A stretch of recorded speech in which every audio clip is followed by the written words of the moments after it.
বাইরে চলছে পচা গরম, তার উপরে আজকে সারাদিন ধরে কারেন্ট নেই। আর আজকে কিন্তু ছিল সবাই বাড়িতে, আর আমি কিন্তু রান্না করে পুরো যুদ্ধ চালিয়ে যাচ্ছি। So hello everyone, welcome my new mini blog. তো ব্লগটা কিন্তু ছিল রবিবার দেখে কিন্তু সবাই বাড়িতে ছিল আজকে, কিন্তু বাড়িতে থেকেও কিন্তু কারো শান্তি নেই, কারণ আজকে সারাদিন কারেন্ট ছিল না। আগের দিন অবশ্য বলে দিয়েছিল, অ্যানাউন্স করে দিয়েছিল যে আজকে কারেন্ট থাকবে না, যার জন্য কিন্তু জলটা সকালে উঠিয়ে নিয়েছিলাম। জলের প্রবলেমটা যদিও আমাদের হয়নি, কিন্তু গরমে সবার অবস্থা খুবই খারাপ হয়ে গিয়েছিল, কারণ রবিবারে না প্রচন্ড গরম ছিল।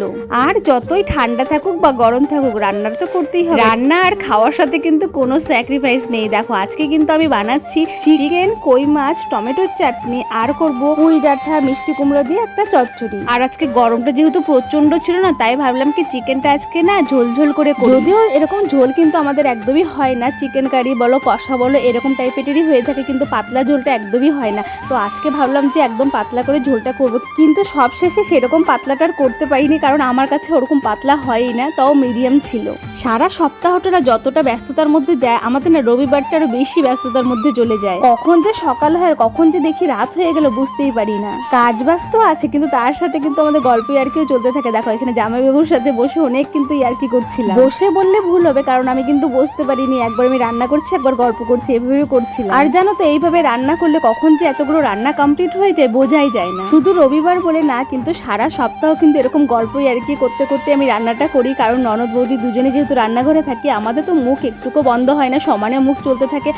আর তার সাথে কিন্তু আমার ভাস্তি ভাগ্নি সবাই যোগদান দেয়, মানে সবাই মিলে মানে কি হতে পারে ভাবো। তাই আমাকে যদি কেউ কোনোদিন বলে যে একা একা চুপচাপ করে রান্না করো, আমি তো একদমই পারবো না করতে। যা গরম পড়েছে, এমনিতে তো আমি প্রচুর জল খাই, আর আজকে যেন একটু বেশি জল খাওয়া হয়ে গেছে। এই যে রান্নার সময় আমি 1 বোতল জল নিয়ে বসবো, মানে রান্না করবো আবার জল খাবো। 1 বোতল তো আমি শেষ করি, কোনোদিন 2 বোতলও হয়ে যায়। যাই হোক, এদিকে দেখো ভাগ্নি দাঁড়িয়েছে কষা মাংস খাবে দেখে, কিন্তু এদিকে তো আমার এখনো চিকেনটা কষাই হয়নি, তাই বললাম একটু ওয়েট করে, কষা হয়ে গেলে দিয়ে দেবো।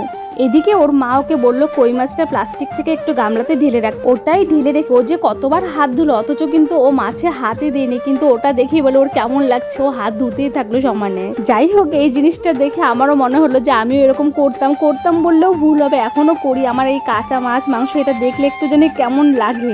রান্না করতে আমার কিন্তু কোনো অসুবিধা হয় না, আমি সুন্দর করে রান্না করে দিই, কিন্তু মাছটা ধুতেই আমার একটু কেমন লাগে।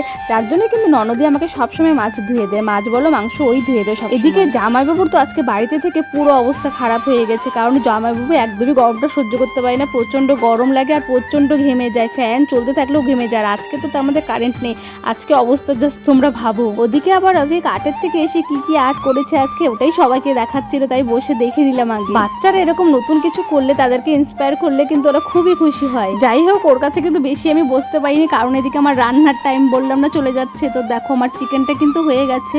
এখন এই যে পুঁই শাকের চচ্চড়িটা করবো, আর এখানে কিন্তু দিয়েছি পুঁই শাক, আলু, আর ওই যে মিষ্টি কুমড়োটা মা পাঠিয়েছিল না, অর্ধেকটা বানিয়েছিলাম, আর অর্ধেকটা যে ছিল ওটা দিয়েই বানাচ্ছি চচ্চড়ি। ওভেন যেহেতু আরেকটা খালি হয়ে গেছে, তাই কিন্তু আরেক ওভেনে এখন কই মাছটাও বসিয়ে দেবো। আর কারেন্ট ছিল না দেখে কিন্তু আজকে আমার ভিডিও করতে খুব অসুবিধা হয়েছে, কারণ আমি কিচেনের জায়গাটা একটু অন্ধকার, মানে লাইট না জ্বালালে অন্ধকার হয়ে যায়, তাও ফ্ল্যাশ জ্বালিয়ে আমি কিন্তু এই ভিডিওগুলো করেছি। যাই হোক, এদিকে দেখো আমার সবগুলো রান্নাই কিন্তু কমপ্লিট হয়ে গেছে। তারপরে কিচেনটা ভালো করে পরিষ্কার করে চলে আসলাম। এই যে বাইরে এই যে আইসক্রিমটা বর আমার আগের দিন এনেছিল, তো সবাইকে দেওয়ার পরে এইটুকু বেঁচেছিল, তাই কিন্তু নিয়ে বসেছি ননদ বৌদি খাওয়ার জন্য। তো চলো আজকের জন্য এতটুকু, দেখা হচ্ছে তোমাদের সাথে আবার নেক্সট ভিডিওতে। বাই।